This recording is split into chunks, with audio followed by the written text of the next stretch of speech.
Good afternoon, everybody. I'm Richard Moore, and this is Richard Moore In Depth. It's Tuesday, November 30th. I hope everybody had a great Thanksgiving holiday and you're all getting revved up for the Christmas holidays ahead. I want to take just 1 second here to talk about some of the things I'm going to be posting on Substack between now and the Christmas break. For paid subscribers, well, after the first of the year, for paid subscribers, we're going to be on the Audiocast doing some live interviews with some interesting political figures, so stay tuned for that. Before Christmas, I'm going to be posting a number of written pieces. For paid subscribers, we're going to do part two of the origins of the authoritarianism of the modern day progressive left. It all started with the founders of the New Left in the 1960s. I'm going to go through some of the things that they wrote. It was quite interesting how they explicitly said, at some point, we're going to have to suppress and censor conservative thought. That day has come. I'm also going to be talking about the labor force participation rate, how critical it is. It is very depressed, what some of the reasons are, long term and short term, and what we can do about it, because we need to get the labor participation rate up if we are going to grapple with inflation and supply chain disruptions and support our small and medium-sized businesses in particular. So an in-depth look at the labor force participation rate, as well as an in-depth look at Joe Biden's unleashing of the administrative state, lost in all the headlines about Afghanistan and, of course, the pandemic and inflation. He has unleashed a torrent of executive orders. We talked about this a little bit when we were talking about Wisconsin regulations, but it's a staggering, mind-boggling number, the number of new regulations he has put into the pipeline. We're going to be talking about the re-emergence of the growth of the administrative state, what I like to call the collectivist bureaucratic state. I'm going to also do a piece about the value of dissenting opinions. There's been some wonderful dissenting opinions from the U.S. Supreme Court, from the Wisconsin Supreme Court, conservative viewpoints that didn't win the day in the last year or two, but dissenting opinions often become majority opinions, and it's very important to read the insights in them. Oftentimes, they show trends about what future majority decisions will be and why, and I'll take a look at those. Among other things, I'm going to be taking a look. Have you ever noticed how on TV, if you watch current procedurals, they call them, like the FBI and those shows, in the old days they used to go after generic bad guys and various criminals and maybe even terrorists, but generic. Now they're all far right wing extremists. I'll take a look at just how broad the propaganda machine is in these scripted procedurals, otherwise known as your nightly TV shows on Paramount and CBS and other networks, NBC as well. And finally, I'll take a look also at some climate change issues and a debate about the subsidies going to journalism and whether or should there be any subsidies to support smaller newspapers, medium newspapers, and whether that's a good thing or bad. A lot of stuff coming up. So a lot of it will be to all subscribers, some to paid subscribers, but everybody, I hope you'll stay tuned to Richard Moore In Depth for that. Today, I want to take just a few minutes to read an editorial that we ran in last Friday's Lakeland Times, and I'm going to do this periodically. This was our Thanksgiving Hour View, and it was a Thanksgiving Hour View. So it is written by me and by publisher Greg Walker. He's the publisher of the Lakeland Times, and we run these on Fridays. And I thought I would share with you, as we get into the holiday season, our Thanksgiving thoughts. It's about peace, prosperity, and happiness to all.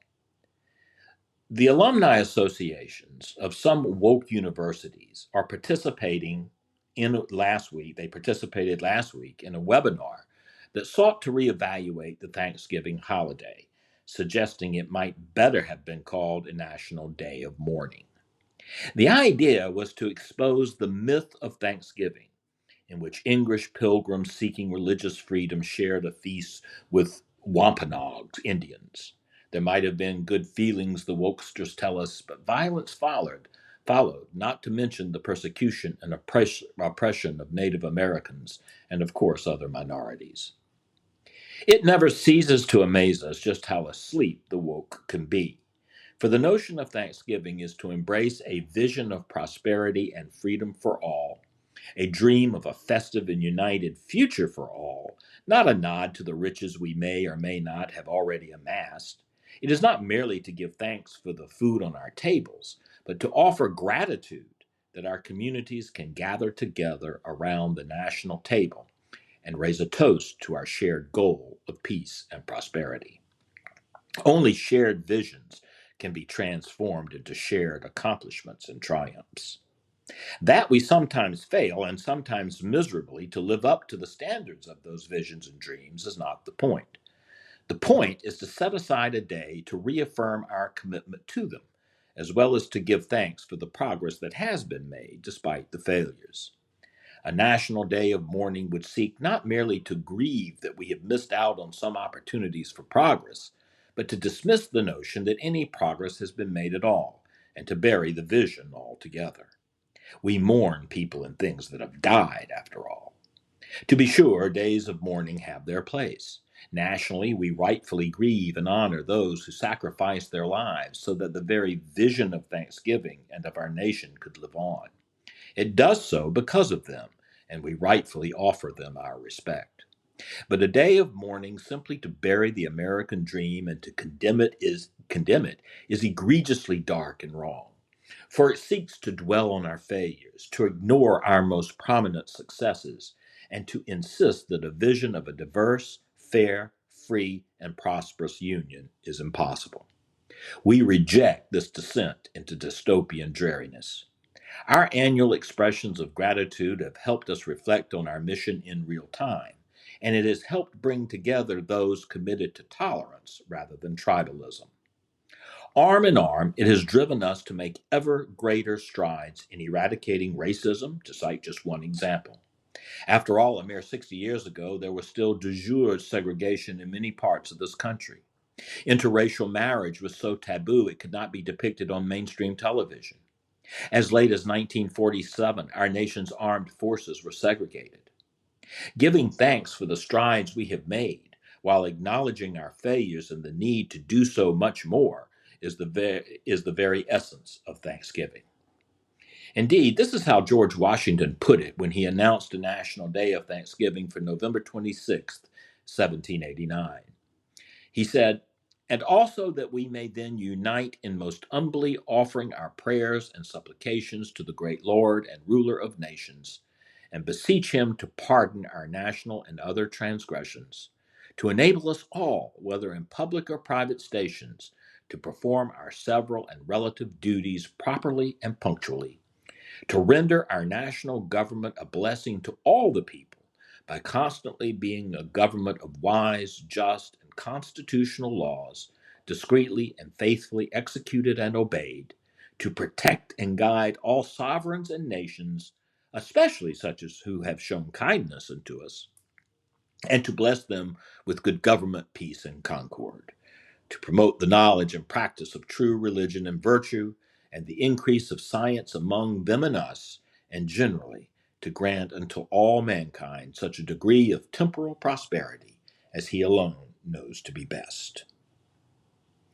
Washington's whole point was not merely to give thanks for all that we had achieved and attained, but to seek forgiveness, as he put it, for our national and other transgressions, and to work toward all mankind's temporal prosperity. It remains a vital message. The day of mourning offered by the left offers no such pardon for past sins, and it gives no weight to a people working toward ever more justice or to any due process by which true social justice is achieved. To mourn in this sense, rather than to give thanks, is to dismiss our commonality and even the possibility of it in the name of a tribalism that is moving toward a resegregation of American society from top to bottom. Fortunately, only a loud and tiny minority of our country dismiss our need to come together at the common table of America and give thanks for each other. They are amplified in the media, but we know theirs are only a few voices in the midst of tens of millions of Americans who will gather and toast and give thanks for our great nation. It wasn't until 1863 that Abraham Lincoln established a formal Thanksgiving. Until then, there had been variously random days declared. But Lincoln set down a special day to, as he proclaimed, acknowledge the nation's gift, torn as it was in war, with, quote, one heart and one voice by the whole American people, end quote. Thanksgiving is not a day meant to surrender to the division of the heart and soul of the American people.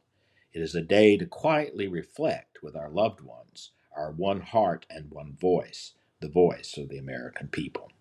So may it be this Thanksgiving, peace and prosperity and happiness to all. I'm Richard Moore. This is Richard Moore in Depth.